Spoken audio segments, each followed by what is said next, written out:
Those were the headlines. Now for the news in detail. His Majesty Sultan Haytham bin Tariq sent a cable of greetings to His Excellency President Jair Bolsonaro of Brazil on his country's National Day. His Majesty the Sultan received a cable of thanks from His Excellency President Ram Nath Kovind of India in reply to His Majesty's cable of greetings on his country's Independence Day. His Excellency General Sultan bin Mohammed al-Nu'mani, Minister of the Royal Office, received in his office His Excellency Dr. Khalid bin Saleh bin al-Shattif, Ambassador of the Republic of Yemen, accredited to the Sultanate. During the meeting, the march of the relationship between the Sultanate and the Republic of Yemen was reviewed, and cordial conversations were exchanged on a number of common areas of cooperation for the two countries, and a number of matters of common interest and ways of developing them were discussed. From his part, the ambassador praised the Sultanate's efforts to resolve the Yemeni crisis and its support aimed at achieving peace in coordination with all relevant international parties. The Municipal Council of Muscat Governorate has approved the recommendations of the Health, Social and Environmental Affairs Committee regarding a request to amend some provisions of the health regulations related to public health. During its first meeting of the fifth year for the second period, the Council approved the recommendations of the Public Affairs Committee on proposing topics for the committee's work program for the year 2021 and the recommendations of the Legal Committee regarding the agreement to collect losses from lease contract fees. The Council also discussed the regulation of the use of residential buildings for commercial purposes. The meeting was chaired by His Excellency Sayyid Saud bin Hilal Al Busaidi, Minister of State and Governor of Muscat, Chairman of the Municipal Council. The Ministry of Labour launched today Badr initiative to provide job opportunities in the private health institutions for dentists and nurses. The event was held under the auspices of His Excellency Sheikh Hilal bin Hamid Al-Sarmi, Chairman of Health and Environmental Committee of the Shura Council and representative of the Wilaya of Asib. More details in the following report. The private sector is seen as a key player in economic growth and development. To highlight the importance of partnership between the public and private sectors with regard to training and employment of the national workforce, the Ministry of Labour launched an initiative with the private health establishments to provide job opportunities for the Omani youth. First of all, these are specialized jobs with graduates waiting for their opportunity to serve their own country. It was based on dialogue. A group of owners and CEOs of local hospitals, private sector, met together and along with the Ministry of Health and Ministry of Labor, training was an issue, and we all sat together, and this initiative came out to provide jobs for locals. In this initiative, the private health establishments will provide 228 job opportunities, including 185 vacancies for nurses and 43 for dentists. Basically, we have two pathways for those who have finished their studies as a dentist and they are looking for opportunities to work in the private sector, and they have to apply through the Ministry of Labor, and also those dental clinics and private dental clinics and dental centers who are willing to provide some sort of training while they are working under that institution. Those who are graduates of general school, general education school, will also have that opportunity to become dental surgeon assistants, which is a different pathway, but it's also another scope of opportunities for those who are willing to, who are looking for jobs. We are proud and happy in Oman LNG to take part of such initiative where it showcases the success of partnership between private sector and public sector to find innovative solutions for job seekers. This is under the program of in-country value in Oman LNG. The initiative of the private health institutions aims to encourage other private sector establishments to come up with such endeavors to provide relevant employment opportunities for the job seekers.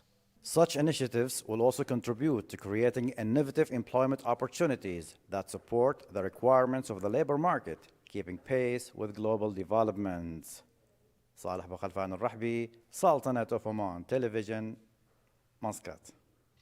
The number of those vaccinated with one dose against COVID-19 in the Sultanate reached around 2,593,000 since the start of the national immunization campaign.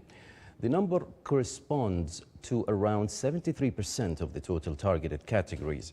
Meanwhile, those vaccinated with two doses reached 1,444,000 individuals, with 41% of the total targeted categories. The Ministry of Health announced 3 deaths, 80 new cases of COVID-19 and 194 recovered cases in the Sultanate in the last 3 days. The ministry also reported that the total number of COVID-19 cases registered in the Sultanate reached 302,743, while the total number of deaths reached 4,078. The total recovered cases reached 292,722. The ministry indicated that the number of inpatients in the Sultanate hospitals reached 91, of which 40 are in intensive care units.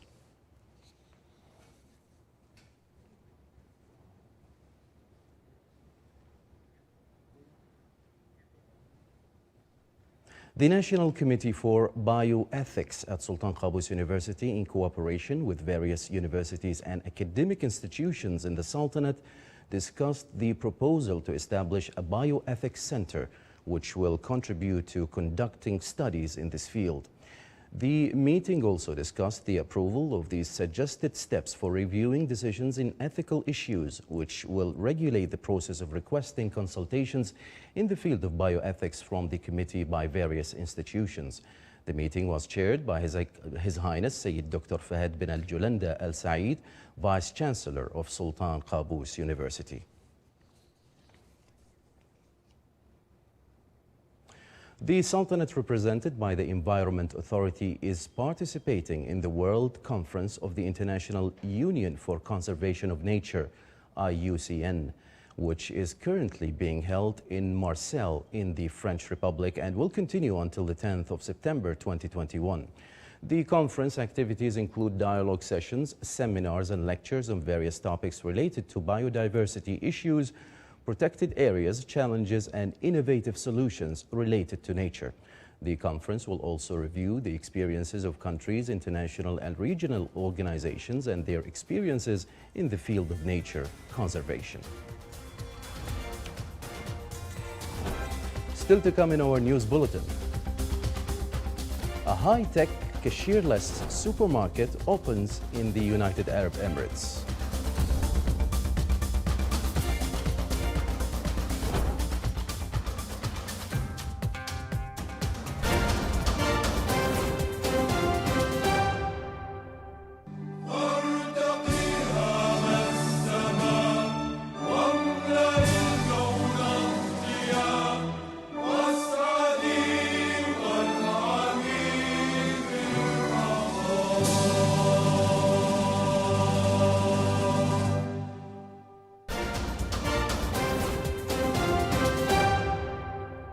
Welcome back to the news from the Sultanate of Oman Television.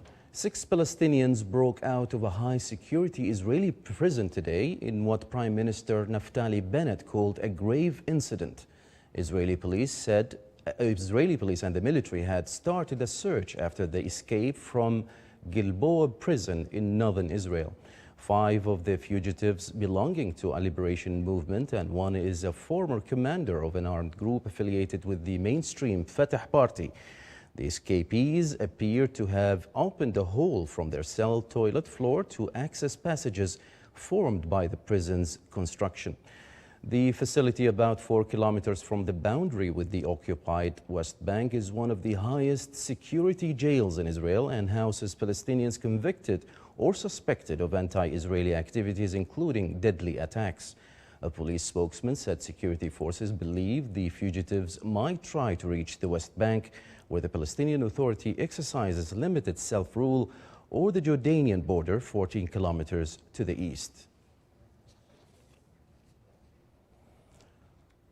A Taliban video uploaded today showed the insurgent group raising their flag at the Panjshir governor's office, where the holdout province being the latest and final opposition stronghold to fall to the Taliban.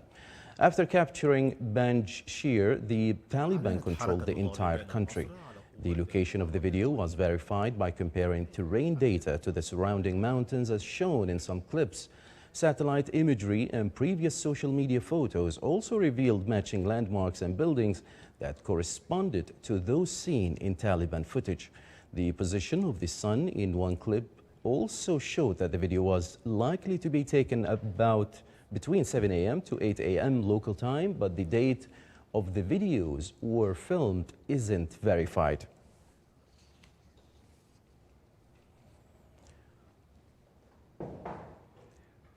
Greece's center-right government has created a new ministry to address the impact of climate change and named former European Union Commissioner Christos Stylianides as minister. 63-year-old Stylianides who served as EU Commissioner for Humanitarian and Crisis Management between 2014 and 2019, was appointed in the wake of massive wildfires that burned more than 1,000 square kilometers of forest on the island of Evia and in southern Greece. Intense heat waves in southern Europe in July and August, described in Greece as the worst in decades, fueled deadly wildfires in Turkey as well and blazes in Italy, France and the Balkan countries. A Cypriot citizen, Stylianides, will be awarded Greek citizenship before being sworn in on Friday. The appointment was announced today after a previous candidate, former Armed Forces Chief and Defense Minister Evangelos Apostolakis, withdrew, citing the lack of promised cross-party consensus for the new post.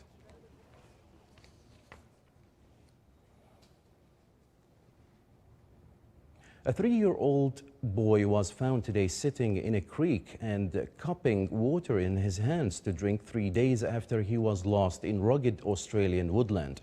Hundreds had been searching for Anthony A.J. Al-Falak, who has autism and is nonverbal, since he went missing from his family's remote rural property near the village of Putty, south or north of Sydney last Friday morning. The crew of a police helicopter spotted him sitting in shallow water in a creek bed this morning, 470 meters from his home. Ambulance officers said he was in good condition but was taken to hospital for observation.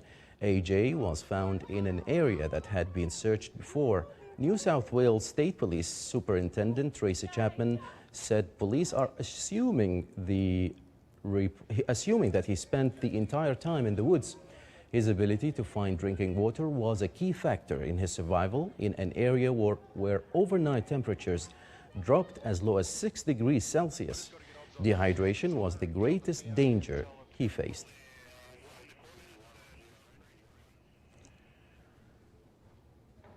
The Middle East got its first completely automated cashierless store as retail giant Carrefour rolled out its vision for the future of the industry in Dubai Mall. More details in the following report by Sousan bint Ali Al-Sulaymaniya. Today, the Middle East got its first completely automated cashierless store as retail giant Carrefour rolled out its vision for the future of the industry in Dubai Mall. Like Amazon's breakthrough unmanned grocery store, the Carrefour mini market tucked between sprawling storefronts looks like any ordinary convenience store, beaming with sodas and snacks. But hidden among the familiar fare lies a sophisticated system that tracks shoppers' movements, eliminating the checkout line and allowing people to grab the products they'll walk out with. Only those with the shop's phone app may enter.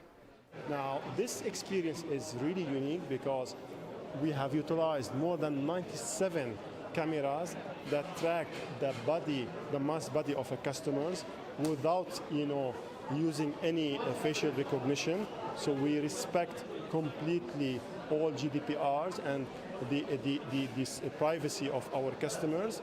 Customers will go in, will choose everything they want. The artificial intelligence will record that and will allow the customer just simply walk out the store without having to even scan the QR code on the way to exit. Nearly 100 small surveillance cameras blanket the ceiling, and countless sensors line the shelves. 5 minutes after the shoppers leave, their phones ping with the receipts for whatever they put in their bags. The experimental shop called Carrefour City Plus is the latest entry to the field of retail automation. Major retailers around the world are combining machine learning software and artificial intelligence in a push to cut labor costs, wipe out customers' irritations like waiting in line, and gather critical data about shopping behavior. Today, this store is for me the future of the grocery retail. This is how the future will look like. The stores will continue to exist, and we do believe in physical stores in the future. However, we believe that the experience will change and will have much more automation, digitization in the store, combining, as I said, physical and digital within the same box that allows our customers to have much better experience and more convenience.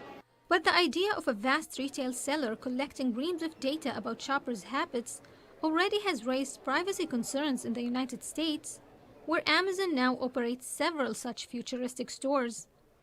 But it's less likely to become a public debate in the United Arab Emirates, home to one of the world's highest per capita concentrations of surveillance cameras. With the pandemic forcing major retailers to reassess the future, many are increasingly investing in automation, a vision that threatens severe job losses across the industry. But Carrefour stressed that human workers, at least in the short term, would be still needed to support customers and to assess the machines. This is the Sultanate of Oman television. Before we end tonight's bulletin, here are the main headlines once again. His Majesty Sultan Haytham bin Tariq greets the President of Brazil on his country's National Day. The Ministry of Labor launches Badir initiative to provide job opportunities in the private health institutions for Omanis. And the total number of vaccinated people in the Sultanate increases to 73%, and the Ministry of Health reports 3 deaths and 80 new cases of COVID-19. With that, we come to the end of tonight's news bulletin from all of us here at the newsroom and the studios. It's good night and stay safe.